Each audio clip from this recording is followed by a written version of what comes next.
జయ జగదంబే. నాకు ఈ అంతర్జాల ప్రపంచంలో కూడా అన్ని అన్ని పక్కల నుంచి అమ్మ రకరకాల రూపాల్లో కాపుదలుగా ఉంది కాబోలు. ఓ విజ్జు అక్కడెక్కడో ఆస్ట్రేలియా నుంచి నాన్నగారు ఉంటుంది. ఇంకో శాన్ ఫ్రాన్సిస్కో నుంచి నాన్నగారు ఉంటుంది మా జ్యోతి. ఇక్కడ ఎవరైనా కాస్తంత ప్రశ్నలో స్వరంలో కాస్త తేడా వస్తే వాళ్ళని సర్దడానికి మా మధు గారో సత్యవాణి గారో ఎవరైనా నిలబడతారు. కూతుళ్ళు అమ్మలు ఇలా దానికి ఎన్ని ముచ్చట్లు వేస్తే అన్ని రూపాల్లో. మా అమ్మ కాపుదలుగా ఉందేమో. సరే, అమ్మకి మరోసారి నమస్కారం. పరబ్రహ్మచారి గారును సత్యానంద గారేమో, ఆయన పేరేమిటో పూర్తిగా రాలేదు.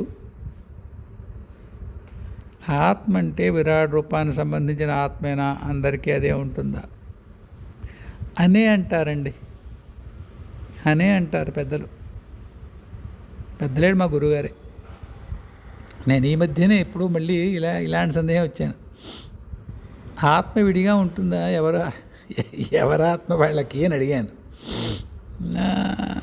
అలా ఉండదన్నట్టు అన్నారు ఆయన. జీవాత్మ ఉంటుంది. జీవాత్మ అంటే జీవుడితో సంబంధించిన, జీవుడికి అటాచ్ అయినటువంటి ఆత్మ విభాగము. అలా విడివిడిగా ఏ పొర కాపుర అలా ఉంటుందా, ఉండదు. కానీ అవి ఓవర్లాపింగ్గా ఉంటాయి. ఎంత వివరం చెప్పినా ఎక్కడో ఒకటి చిన్న మార్పు ఉంటుంది.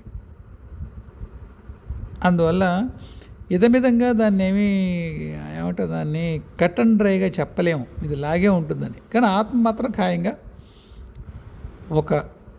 ఒక విశాలమైన స్థితి అంటారు గురుగారు. అందులో సర్వము ఉన్నదంతా ఆత్మేనే. అది పరమాత్మ నుంచి విడి అనుభవాల్లోకి వచ్చిన విషయం. అది మళ్ళీ జీవాత్మలుగా విడుతుంది, ఆ సారాన్ని తీసుకుంటుంది. ఒక సెంట్రల్ రిపర్టాయర్ మనం అనొచ్చేమో.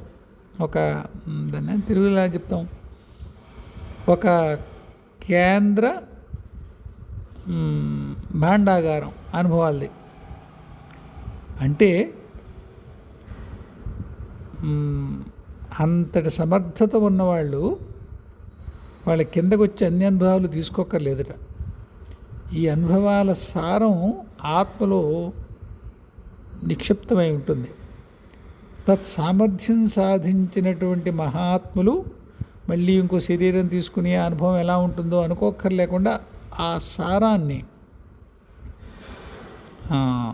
గ్రహించగలిగేటువంటి నైపుణ్యం ఉంటుంది అని గురువుగారు చెప్పారు. అయితే అన్నప్పుడు అది చేయలేము, అనుభవమే కావాలంటే అలా చేయొచ్చు. వాళ్ళు జన్మ తీసుకోక్కర్లేదు. అంటే జన్మలు తీసుకున్నారు, సాఫల్యం పొందారు, కర్మాదులు పూర్తి చేసుకున్నారు, వెనక్కి వెళ్ళిపోయారు, ఆత్మిక స్థితిని చేరుకున్నారు అనుకుందాం. తర్వాత కూడా వాళ్ళకి పరమాత్మ ఇచ్చినటువంటి పనిలో భాగంగా ఒక అనుభవం కావాలనుకోండి, విధిగా జన్మ తీసుకునే అనుభవం పొందాల్సిన అవసరం కూడా ఉండదు.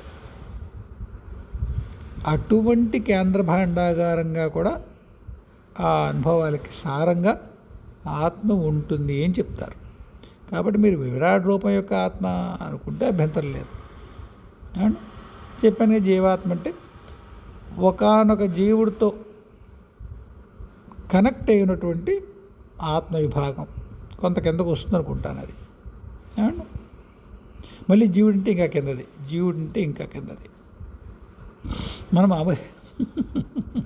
మామూలుగా దెయ్యాలని జీవాత్మ అనేస్తాం. అలా ఉండదండి. అయితే అక్కడికి అది ఇంకొకటి అడిగారు ఇది ఎవరు సత్యానంద్ గారు ఏడు సత్యనారాయణ గారు ఆయన పేరేమిట మీ పేరు ఏదో విధంగా పలుకుతుంటే అనుకోకండి ఏమండి సాక్షి సాధన అద్వైత సాధన ఒకటేనా? ఇలాంటి టెక్నికల్ ప్రశ్నలు వేస్తే కొద్దిగా కష్టం ఉండవు. నాకు ప్రయత్నం చేయగలను. ఎందుకంటే చెప్పాను ఎప్పుడూ ఒత్తుకుంటాను, ప్రతి వీడియోలోనూ ఒత్తుకుంటాను నేనే గ్రంథాలు చదవలేదు అని. అలాగా మహానుభావుడు మా గురువుగారు ఆయన ఏం పెట్టాడో బుర్రలో నాకు ఏది అందుబాటులో ఉంచాడో ఆయన అంతవరకు. చాలాసార్లు ఆయన్ని కొద్దిగా ఊపి చూసాం, మేము ఏం చేస్తున్నాం గురువుగారు అని. నా ముందు కూర్చుంటున్నారు అంతే అన్నారు ఆయన. మీ సాధనకి పేరేం పెట్టకండి, మీ సాధనకి పేరేం పెట్టకండి. నా సమక్షంలో మీరు ఏది పొందాలో అది పొందుతారు. అలా కూర్చోండి, కబుర్లు చెప్పండి, ఏదో పుస్తకాలు చదవండి. మీకేమైనా అనుభవం వస్తే చెప్పండి స్వామి, నేనేమైనా జోడిస్తాను అంటారు. కాబట్టి ఈ సాక్షి సాధన, అద్వైత సాధన, ఇందాక బాబే అనుకుంటున్నా, చిన్నపిల్లాడు ఎవరో అనుకుంటున్నాను, తెలియదు, ఎవరో ఒక ఆయన అడిగాడు నన్ను, ఏమిటి చిత్తరక్షణే విక్రది కాదండి, అర్థం నిధిధ్యాసలో ఉండగా గురుమండల రూపిణి అయిన పరమేశ్వరి ఏదో నిర్గుణ స్థితి ఇస్తుందా? అయ్యో ఎందుకురా నాన్న అంత కాంప్లికేట్ చేసావు దాన్ని అనుకున్నాను. గురుమండల రూపిణి అవును, నిధిధ్యాస నాకు ఎప్పుడు కన్ఫ్యూజన్ అండి. ఏవో ఉంటాయి కదా అష్టాంగ యోగాలు ఏవో, అవునా? నిధి సమాధి నిధిధ్యాస అవి అంటారు కదా, నాకు తెలియదండి, అవి ఏమీ తెలియవు. మా గురువు ఎదురు కూర్చోవడం వచ్చు. శ్రీ విద్యోపాసకుండు కాబట్టి కళ్ళు ఉండగా అర్చన చేసుకునేవాడిని.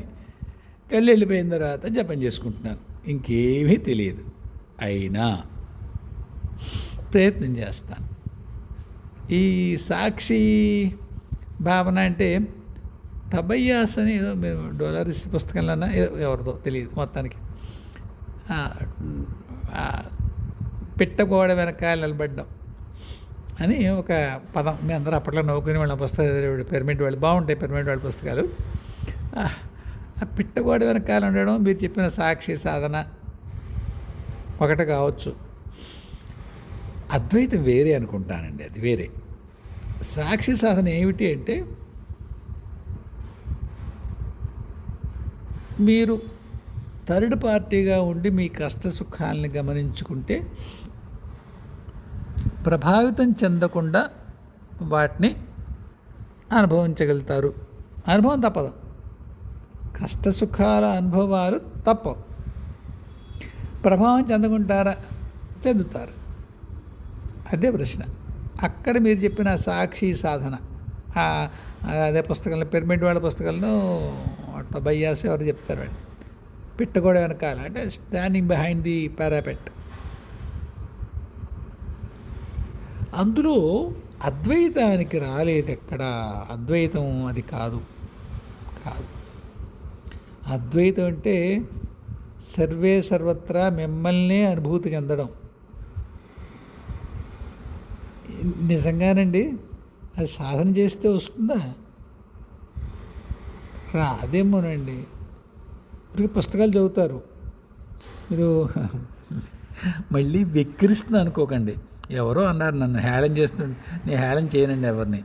మరొక్కసారి నేను దాన్ని పునరుద్ఘాటిస్తున్నాను. భలే భయం నాకు హేళన అంటే. కానీ ఈ పుస్తకాల భాష ఉంటుంది కదండి, నాకు రాకో ఏమిటో చాలా అర్థం కాకుండా గందరగోళంగా ఉంటుంది. నేను ఆ పుస్తకాలు అలాంటి చదివినప్పుడు మా గురువుగారిది అయితే వేరుపొగలు భరిస్తాడు, నన్ను ఆయన భరిస్తాడు. దిక్కుమాల పుస్తకాలు ఇద్దరు నేను చదవను స్వామి, ఇవి ఏమిటో రాశాడు అంట. ఏం రాశాడు స్వామి, అంత ఇదైపోతున్నారు. ఏమన్నాడు వీడెవడో ప్రాజ్ఞుడు అంటాడు, తైజసుడు అంటాడు, ఇన్ని పేర్లు ఎడతారు, నాకు అర్థం అదండి. పోలండి, చదవండి, నేను చెప్తాను. ఆయన ఓపిక. ఆయన కూడా ఈ పుస్తకాలు ఏం చదివినాడు కాదు. ఆయన ఈ పుస్తకాలు చదివినాడు కాదు.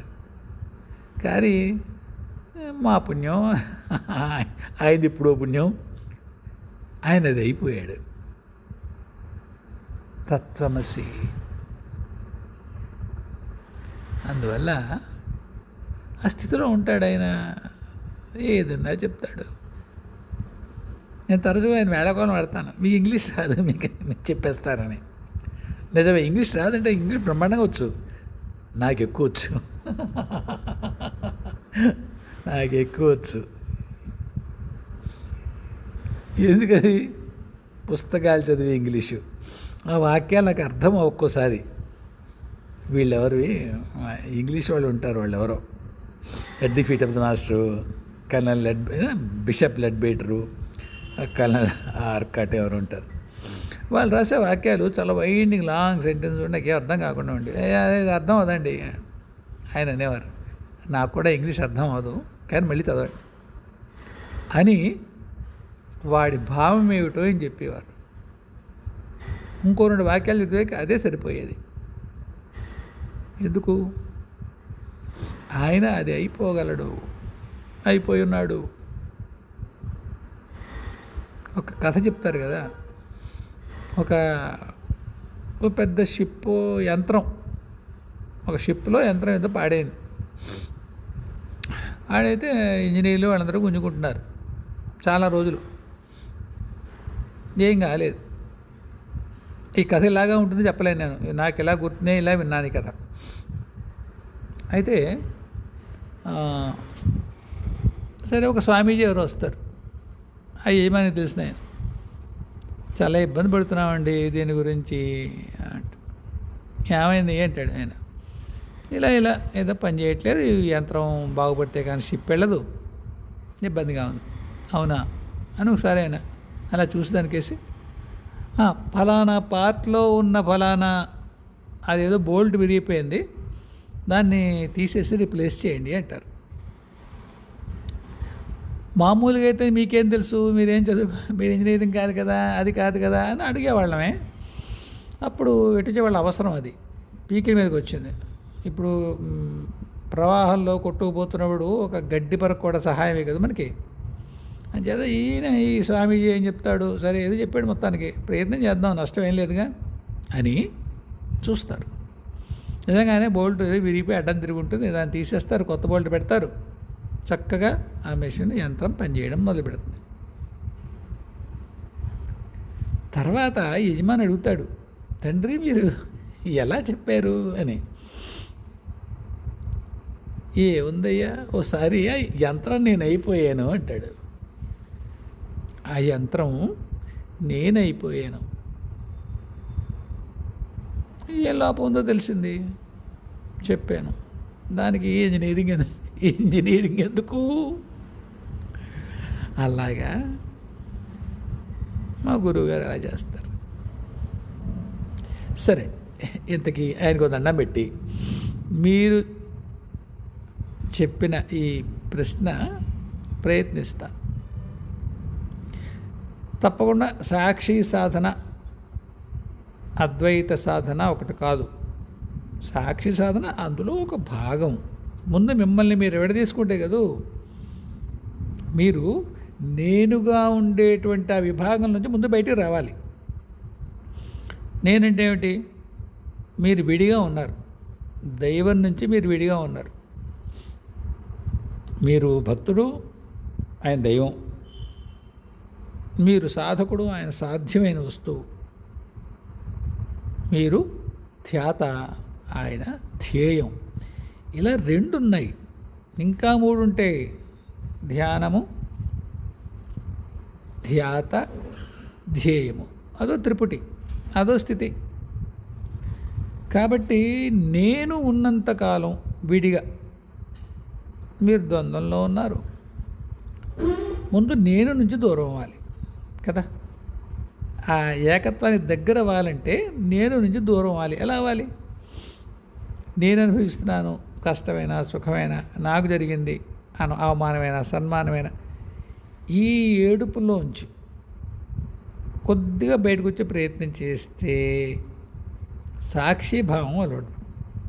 ఒక్కసారి నేను మిమ్మల్ని బాధించలేదనుకోండి, తర్వాత మెట్లు మీరు అంతా నేనే అనేటువంటి ఆ ఏకత్వ సాధనం, అద్వైత సాధనం, దాన్ని టెక్నికల్గా ఏమంటారో అది, అటువైపు మీరు అడుగులు వేయచ్చు.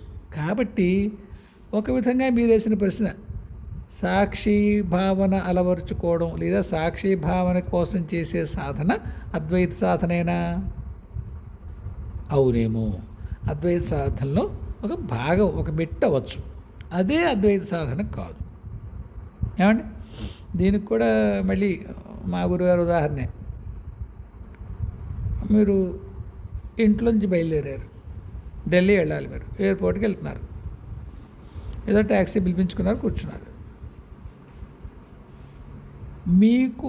మిమ్మల్ని ఎవరో ఫోన్ చేస్తారు, మీ ఇంటికి ఫోన్ చేస్తారు ఎవరో, ల్యాండ్లైన్. ఇలా సత్యానంద్ గారు ఉన్నారా ఊళ్ళో? మీ శ్రీమతి ఏం చెప్తారు?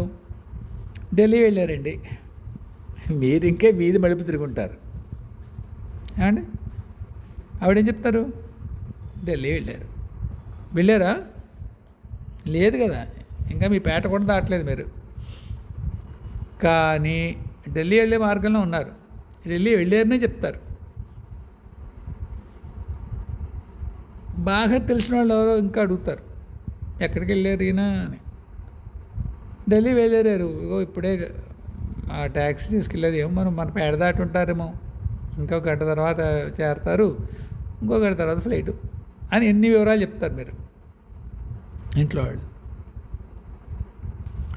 కాబట్టి ఢిల్లీ వెళ్ళడం అనేది మొత్తం ప్రక్రియ, మీ అద్వైత సాధన, అద్వైత స్థితికి చేరడం అనే ప్రక్రియ ఉంది కదా, అది సుదీర్ఘమైన జన్మాంతరాలు పట్టేటువంటి ప్రయాణం. ఎప్పుడు జన్మాంతరాలు అంటే పదం బాగుందని వాడతాం ఏంటయ్యా అంటున్నారా? కాదండి, మీ జన్మాంతరాల్లో కూడా మీ సాధన జరుగుతుంది, తత్ప్రయత్నం జరుగుతుంది.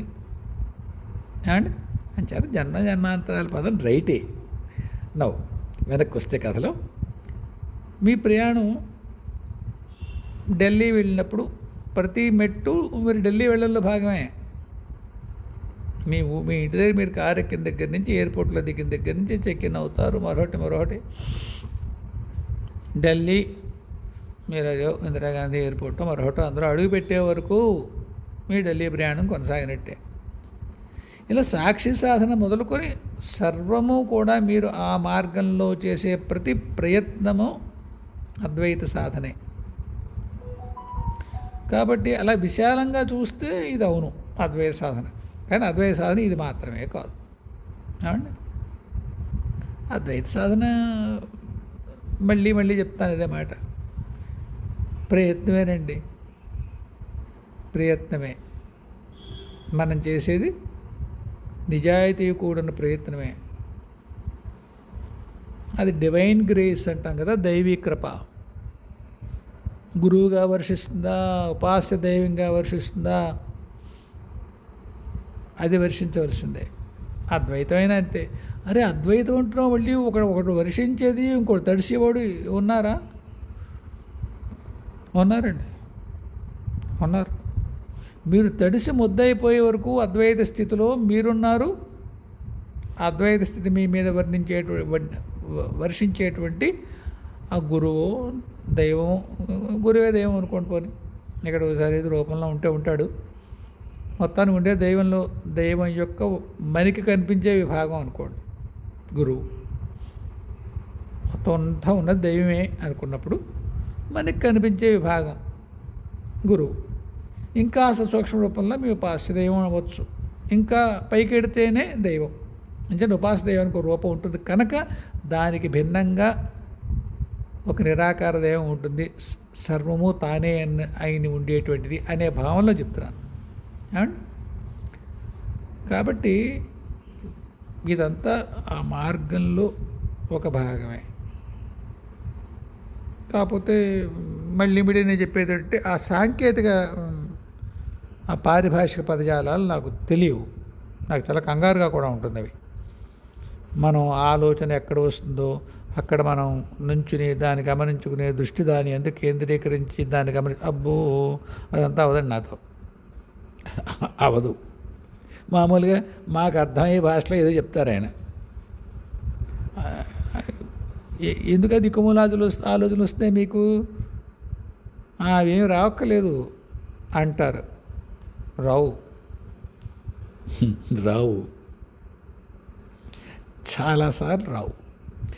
లేదు, నిజంగానే వస్తాయి. మీకు ఇది మీరు అడిగిన ప్రశ్నలో ఇది భాగం కావచ్చు కాకపోవచ్చు, కాకపోతే ఉపయోగం ఉంటుందని చెప్తాను. ఆలోచనలు రావక్కర్లేదు అంటారు. లేదు, రావు. ఇంకోసారి ఏమవుతుంది, రానివ్వండి అంటారు. ఎందుకు రానివ్వాలి? అది ఆలోచనల వల్ల మీరు దేని గురించి ఆలోచిస్తున్నారో ఆ విషయం మీ జీవితంలోంచి వెళ్ళిపోవాలి. అది సాధనకు అడ్డుగా ఉంది. అయితే మరిన్ని ఆలోచిస్తే ఎలా స్వామి? ఆలోచిస్తే పోతుంది. అవునా? అదేం సిద్ధాంతం స్వామి, ఆలోచిస్తే పోతే మరింత. అరే నేను చెప్తున్నాను కదా, నేను చెప్తున్నాను, మీకు ఆలోచనలు తెప్పించడం దాన్ని పైకి వస్తుంది. ఏదైతే మీరు దాచుకుని పెట్టుకున్నారో మీకే భయం వేస్తుంది దాన్ని చూడడానికి. సిగ్గుపడతారో అయిష్టపడతారో ఏదో దిక్కుమాలిన వాళ్ళ ఉంటుంది ఓ విషయం. దాని గురించి ఆలోచిస్తే పాపం వస్తుంది, లేదా ఇంకోటి ఏదో వస్తుంది, భయపడతారు. కానీ పోవాలి, ఉంది మీ దగ్గరే. ఆలోచన తెప్పిస్తాం మేమంటే గురువులు.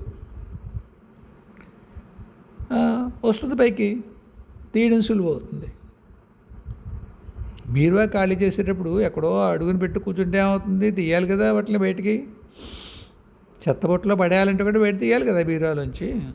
వచ్చినప్పుడు కనిపిస్తాయి కదా దాని రూపం, దాని వాసన, దాని గుణం, ఏదో దిక్కుమాల లక్షణం ఉంటే అది కాసేపు మేనిఫెస్ట్ అవుతుంది. కంగారు పడి పరిగెట్టకండి, అలా ఉంటుంది. అది మీకు ఇంక ఎక్కడా కుదరదు, ఒక్క గురువు సమక్షంలోనే సాధ్యం.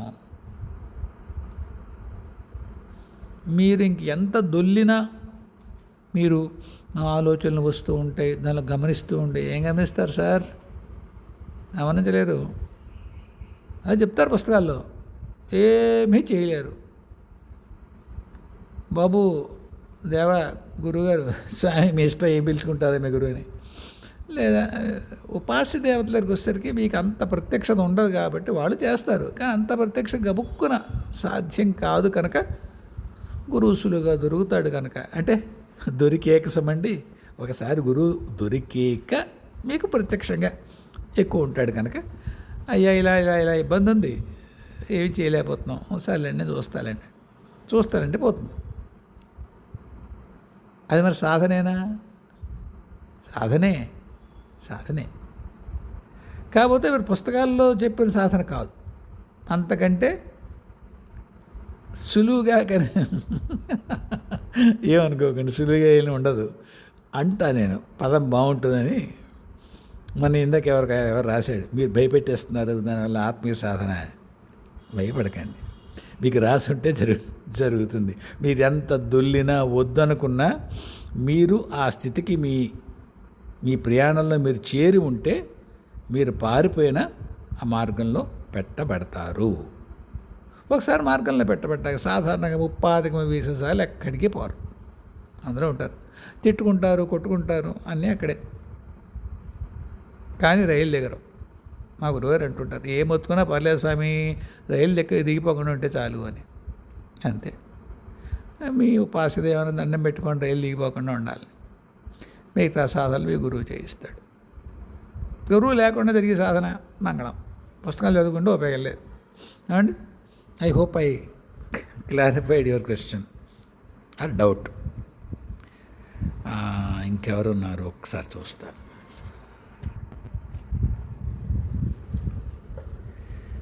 ప్రియాంక అనేవాడు అడిగారు, సమాజంలో అనేక వైవిధ్యాలు. నేను కొద్దిగా రీఫ్రెష్ చేస్తాను ఆ క్వశ్చన్ని. దాటడం ఎలా? మౌలికంగా ఆవిడ ఏం రాసినా దాంట్లో నాకు అర్థమైంది అది. ఇది మనకుగా మనం దాటలేమమ్మా. అన్నింటికి మీరు ఎలా చెప్తారేంటంటే, ఇందాక వాళ్ళు ఏదో అడిగితే కూడా మనం ఏం చేయలేమని. మనం ఏమీ చేయకపోతే గాడిదలు కాస్తామా? ఏం చేస్తామండి ఇంక సాధన అంటే? రైటే, ఏం చేయలేము, ఎప్పుడూ ఏం చేయలేము. చేయడానికి సిద్ధంగా ఉండేనమ్మా మనం చేయాల్సింది. నేను తెలిసిన వాళ్ళందరికీ చెప్తూ ఉంటాను,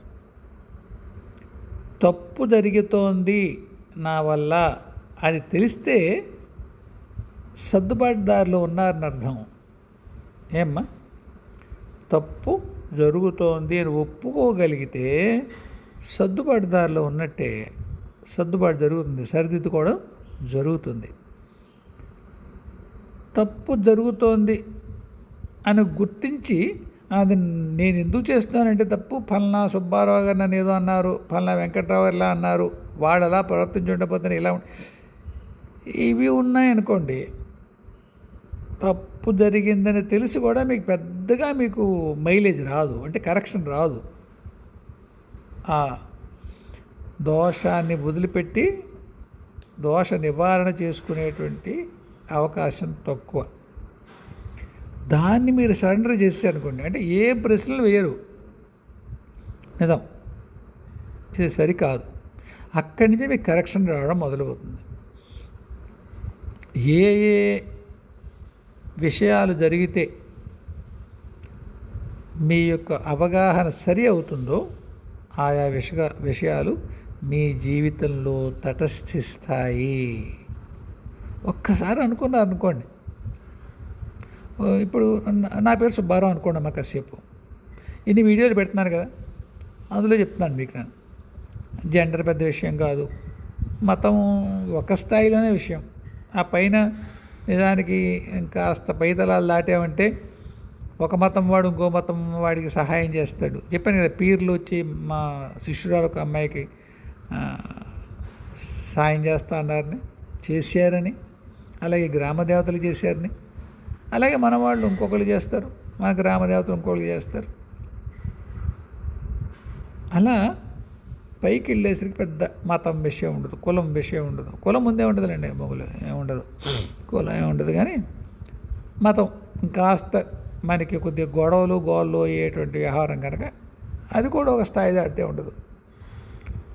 ఎన్ని కోపడుతున్నాయి అదే చెప్తాను ఎవరికైనా, ఊరే అయ్యా మీరు క్రైస్తవం నచ్చక్కలేదు, జీసస్ మీద కోపం పెట్టుకుంటే ఎలా? వాడు మనవాడే కదా, అతను ఎవరు ఒప్పుకోకపోయినా శ్రీవిధిలో దీక్ష తీసుకున్నవాడని చెప్తాయి కొన్ని చరిత్రలు. అతను పెట్టాడు క్రైస్తవం లేదు, క్రైస్తవులు హిందువుల పట్ల గౌరవంగా ఉన్నారు లేరు. దానికి మీరు జీసస్ని తిడితే అల్లా అని తిడతారు. వాడెవడో అల్లా మాలిక్ అన్నాడని చెప్పి సాయం తిడుతున్నారు. అల్లా అనే పదం మనకి నచ్చిన వాళ్ళు వాడుతున్నారు నిజమే, కానీ ఏదో పారసీ పదము మరో అరబీ పదం అనుకోండి, సర్వశక్తిమంతుడే దేవుడు. దానికి అప్పుడు అల్లా అని తిట్టకూడదుగా. మీరు ఆ మతానువాదులు ఎవరైతే ఉన్నారో వాళ్ళు చేసే తెంగర పనులు యథా పనులు వాళ్ళు తిట్టుకోండి. దేవుడిని తిడితే ఎలా? దేవుడు ఎవరి దేవుడైనా ఒకటే కదా, ఒక్కడే ఉండి చేస్తారు కదా, వాడినే తిట్టేస్తారు. ఎప్పుడైతే ఎంత మాత్రం అవగాహన వస్తుందో మతం పట్ల మీరు తప్పకుండా మీ వైరుధ్య భావన పెట్టుకోవచ్చును. మతం అంటేనే అభిప్రాయంలో వైరుధ్యం లేకుండా వస్తుంది, ఇక్కడ ఉండొచ్చు. మీరు దేవుడిని దాన్ని బట్టి తిడుతున్నారు అనుకోండి, వెరితనం. ఆ మతానికి దేవుడికి మధ్యలో ఉండే గీత అర్థమైందనుకోండి, మీకు దాన్ని దాటేస్తారు. అలాగే కులం, మీరు ఏ కులంలో ఏం నేర్చుకోదలుచుకుని పుట్టారో ఆ కులంలో పుట్టారు, అంతకుమించి వేరే ఏ కారణం లేదు అని మీకు తెలిసిందనుకోండి, మీరు కాలరు ఎగరేరు, ఏడవరు ఫలానా కులంలో పుట్టినందుకు. ఇప్పుడు నేను బ్రాహ్మణ కులంలో పుట్టాను, ఓ రిజర్వేషన్ ఉండదు, తిట్టుకుంటూ ఉంటారు జనం. ఏమ్మా గౌరవం మాకు కావాలి, బోల్డ్ గౌరవం కావాలంటుంది, ఇచ్చేవాడు ఉండడు, డబ్బులు ఉండవు, రిజర్వేషన్ ఉండదు, చదువుకోవడం కష్టం, ఏవో గోళ్ళు ఉంటాయి. ఏమో ఇదివరకు బ్రాహ్మణులు తిట్టేమో అందుకు పుట్టేమో ఇందులో. తెలియదు కదమ్మా. మా చిన్నప్పుడు అమలాపురం నుంచి మా తాతగారు ఊరు రావడానికి మాయ అక్కడ కూడా అమలాపురం ఏదో కాలేజీలో చదువుకునేవాడు ఆయన. మా చిన్నప్పుడు అంటే బొత్తిగా నాకు 4-5 ఏళ్ళప్పుడు. సాయంత్రం కాలేజీ నుంచి ఇంటికి వస్తుంటే జనపిల్ల దాటిన తర్వాత అక్కడ గుడిసెలు అవి ఉండేవి. వస్తూ ఉండేవాడు. సాయంత్రం దీపాలు ఇట్టి వేళకు వస్తూ ఉండేవాడు. ఒక ఆవిడ కొడుకుని తిడుతోంది. ఏమ్మా, బయట పొయ్యి పెట్టుకుంది గుడిసె బయట, కొబ్బరాకులు కోనసే కదా, కొబ్బరాకులు డొలకలు పెట్టి వండించుకుంటుంది, ఏదో వంట చేసుకుంటుంది. ఆ కొడుకు ఏదో అల్లరి చేశాడు. బేపన ఎదవా అని బేపన ఎదవా అని తిట్టింది ఆవిడ. మా ఇంటికి వచ్చి మా అమ్మతో ఎంత నవ్వాడో, చెప్పి నవ్వాడు. ఇలా తిడుతుంది అమ్మాయి అక్క అని. మా అమ్మ నవ్వింది. ఇది ఎందుకు చెప్తున్నానంటే, తిడతారు అలా. మరి ఎందుకు పుట్టాను అదే బ్రాహ్మణ కుటుంబంలో? ఎవరిని తిట్టానో, బేపనాలు తిట్టానో ఏమిటో. ఏమ్మా, అలా అంతకుముందు జన్మలో పలానా కులంలో పుట్టున్నాను అన్నది తెలుసు అనుకోమ్మా. నేను పుట్టాను. నేను కొన్ని ముస్లిం దాంట్లో ఎక్కడో చాలా ఏళ్ల క్రితం ఎప్పుడో ఒక జన్మలో ఎక్కడో ఉన్నట్టు నాకు గుర్తుంది లీలగా. అది కూడా కొంత జనరల్స్ అంటారు కదా, యుద్ధానికి సంబంధించిన ఎక్కడో ఉన్నాను. సో నీకు నీ జన్మ పరంపరలో ఎక్కడెక్కడ పుట్టావో తెలుసు అనుకో, ఆ పుట్టే అవకాశం ఉందని ఒప్పుకోగలిగావు అనుకో. ఇది ఛాన్స్ ఈవెంట్. ఇది అంటే ఎలా చెప్పాలి తెలుగులో దాన్ని, అది అలా జరిగింది అంతే. అనుకుంటే కులం గురించి నువ్వు 2 టోపీలు పెట్టుకో కదా, అంతే కదమ్మా. అది జెండర్కైనా అంతే. మీకు ఒక ఉదాహరణ కూడా చెప్పాను, ఈ మధ్యనే ఒక వీడియోలో చెప్పాను నేను. నాకు తెలిసిన ఒక అమ్మాయి, పనమ్మాయి, బ్రాహ్మణ నేనుగా పండితుడిగా ఉండింది. మిగతా వాళ్ళ వాళ్ళని వేరే కులాల వాళ్ళని దారుణంగా తిట్టింది. కాబట్టి ఆ అమ్మాయి అక్కడ ఆ కులంలో పుట్టింది. ఒకవేళ అలా తెలుసు అనుకో మనకి, ఆ కులంలో పుట్టినా ఇంకో కులంలో పుట్టినా అదంతా కూడా ఒకటి నేర్చుకుందుకో, ఒక కర్మానుభవం పొందడానికో, లేదా కొత్తది ఏదో 3 ఉంటాయి దానికి. ఏదో ఒకటి అనుభవం పొందడానికి, ఒకటి పాత కర్మలు తీర్చుకుందుకు, 3 రిట్రిబ్యూషన్ అంటే ఏమిటి, అంతే అవుతుంది. అలా నాకు I'm not able to recall third. ఆ కారణం చేత మనకి జన్మ వస్తుంది. కోరిక, డిజైర్. కాబట్టి ఇంతకు మించి కారణం ఉండదు జన్మకి అనేటువంటి ఇంగితం మనకి దృఢమైందనుకో అమ్మ. ఇవన్నీ జెండర్ అయినా, కులమైనా, మతమైనా మన పెద్దగా ఇబ్బంది పెట్టావు. అలా అని చెప్పేసి కౌగులించుకొని లేచి కుటుంబంలోకి వెళ్ళిపోయి మీరు రావుడు వాళ్ళు ఫోటో పట్టుకెళ్ళి ఓ ముస్లిం ఇంట్లో పెట్టుకెళ్ళి అనయ్య మన ఇద్దరం ఒకటే అనక్కర్లేదు. వాళ్ళ నుంచి మనని రక్షించుకోకుండానూ ఉండక్కర్లేదు, ద్వేషం పెట్టుకోక్కర్లేదు అంతే. ఒక్కసారి ద్వేషం పెట్టుకోకుండా ఇక్కడ ఏం బతకడానికి ఏ జాగ్రత్త పడాలో జాగ్రత్తలు పడ్డారనుకోండి అమ్మా, మీరే దాటిపోయినట్టే. దాటితే పెద్ద ప్రతిబంధకం మీరు దాటినట్టే. ఏమ్మా, అది సంగతి. ఇప్పుడు ఈ జెండర్ అనే మాట వస్తే ఒక అనుభవం చెప్పాలి. చాలా రీసెంట్గా జరిగింది ఇది. ఎక్కడ, ఎవరు, ఏ ఊరు, ఎప్పట్లాగే ఆ ప్రశ్న ఏం చెప్పను. స్త్రీ శక్తి యొక్క మళ్ళీ పునరుత్థానం, వాళ్ళకి సమాజంలో ఒక స్థితి, ఉన్నత స్థితి, గౌరవించే స్థితి కలగాలని ఒక యోగిని ప్రయత్నం చేస్తుంది. ఆవిడ భైరవ సాధనలో ఉన్నారు.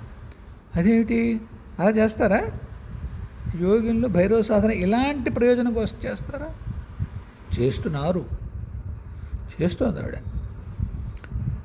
సరే, మొన్న మధ్య ఎప్పట్లాగే మధ్యాహ్నం ఏదో ఎవరో ఒక ఆత్మ వచ్చిందని తెలిసింది, ఇబ్బందిగా అనిపించింది. అయితే ఈ మధ్య బాలమ్మ ఏం చేస్తుందంటే, ఒకసారి అన్ని ఆత్మల్ని వాడు పెద్దాడు ఎంటర్టైన్ చేయక్కర్లేదురా, కొన్ని ఛానల్స్ ఓపెన్ చేసినప్పుడు ప్రాసెస్లు ఏవో వేరే పనుల్లో భాగంగా వస్తూ ఉంటాయి. కాబట్టి వాడు మీకు అయితే అర్హత లేని వాళ్ళు వాడి దగ్గర రారు, కానీ వాడు అందరినీ వాడు చూడక్కర్లేదు. బేతాళతో చెప్పించేసి అమ్మ మీకు అమ్మ అయ్యే వాళ్ళకి ఏమి జెండర్ ఉండదుగా ఆత్మ కేసు, మీరు ఏ సహాయం మీకు అందాలో అందించే వాళ్ళు వెళ్ళి ఉన్నారు, వాళ్ళు వస్తారు, they take care of you, చూస్తారులేండి, వెళ్ళి పంపించేసేయండి. ఏమన్నా ప్రత్యేకం ఉంటే కబురు చెప్దాను లేరా పెద్దాడికి అని. అదే మా మేనేజర్ చెప్పాడు, ఎవరన్నా వస్తే పంపించేసే మాయ, బేతాళికి చెప్పి పంపించేయమ్మదమ్మ. అందులో భాగంగా ఈ సోల్ వచ్చినప్పుడు 3 రోజులు అయిందో, 3 రోజులు అయింది. నేను బేతాళితో చెప్పాను, నాన్న ఎవరో వచ్చినట్టున్నారు కదా, ఇబ్బందిగా ఉందయ్యా, పంపించేసే అన్నాను. కొద్దిగా వెనకాడాడు. ఈ ఒకసారి బాబు దగ్గర పంపిద్దామా స్వామి అన్నాడు. ఎందుకయ్యా, ఎవరో పెద్దవాళ్ళు, సర్లే పంపించు, ఎవరు చెప్పలేదు నాకు ఆయన. పంపించాడు. మళ్ళీ నాకు ఫోన్ వచ్చింది, మావయ్య ఈవిడ ఫలానా యోగిని మావయ్య అన్నట్లు. ఓర్ని, అవునా, ఎక్కడ ఫలానా చోటు ఉంటారు, అవునా, అవును, ఏం చేయడానికి వచ్చారా, నీతో మాట్లాడతారు. భైరవుడు కూడా వచ్చాడు, పెద్దాడు నా సమక్షంలో ఆడమను అన్నాడు. సరే, భైరవుడు వచ్చాడు, ఆ యోగి యొక్క ఆత్మ వచ్చింది, కూర్చున్నారు. ఆవిడ నమస్కారం పెట్టింది, నమస్కారం పెట్టాను, మరి ఆశీర్వదించాను. పోని చిన్నమ్మాయి చాలా విషయాల్లో అంటే పేర్లు ఎక్కడ అని చెప్తే మీకు తెలియచ్చు, తెలియకపోవచ్చు, అవసరం కూడా లేదు. అంటే అటువంటి ప్రయత్నాలు జరుగుతున్నాయి అనేది తెలియడం కోసం, ప్లస్ ఎలా ఉంటాయి ఈ ఆపరేషన్స్ అని. సరే, భైరవుడు వచ్చాడు, నేను నమస్కరించాను, ఆయన కూడా నమస్కరించి నమస్కరించమంటావా అన్నాడు. నువ్వు నిర్ణయించుకో, నీకు ఎవరు కనిపిస్తున్నారు చెప్పు, నీకు కనిపిస్తే ఆశీర్వదించు, అమ్మ కనిపించింది నమస్కారం చేసుకో. నవ్వాడు, ముందోసారి ఆశీర్వదించాడు, తర్వాత నమస్కరించాడు. కూర్చూడు దీని సంగతి అన్నాడు. ఆవిడ నమస్కారం పెట్టిన వెంటనే సౌభాగ్యవతి భవ అన్నారు. పక్క నవ్వాడు. వచ్చిన పని అయిపోయింది నీకు యోగిని అన్నాడు ఆ అమ్మాయిని. ఆ అమ్మాయి చిరునవ్వుతో, అలా అంటావా స్వామి, నేను అన్నారు, ఈ పజిల్స్ ఏంటి కానీ విషయం చెప్పాయిరవా అన్న. మీ చందమామ కథలా ఉందా ఏంటి? లేదు, నిజంగా అలాగే జరిగింది. ఇవన్నీ అర్థం కావట్లేదు భైరా, విషయం చెప్పు అన్నాను. అంటే అన్నాడు, సాధన సాగట్లేదురా నాన్న అన్నాడు. ఏం సాధన సాగట్లేదు చెప్పాడు. ఏమేమి సాధనలు సాగుతున్నాయో, ఏ సాధన సాగటం లేదో చెప్పాడు. ఒక హోమం, బేసిక్గా హోమం జరిగితేనే ఈ స్త్రీ శక్తి యొక్క పునరుత్థానం జరుగుతుంది. ఆవిడ వైపు నుంచి ఆవిడ వంతు ఎంత ఉందో అంత, మొత్తం ప్రపంచంలో ఉన్న స్త్రీ శక్తి అంతటికీ ఆవిడొక్కడే గుత్తా తీసుకోలేదు, కానీ చాలా పెద్ద భాగంగా తీసుకుంది. ఆవిడ చేస్తుంది సాధన, హోమం సాగట్లేదు. ఎలాగంటావు అన్నాడు. సమస్య అర్థమైంది.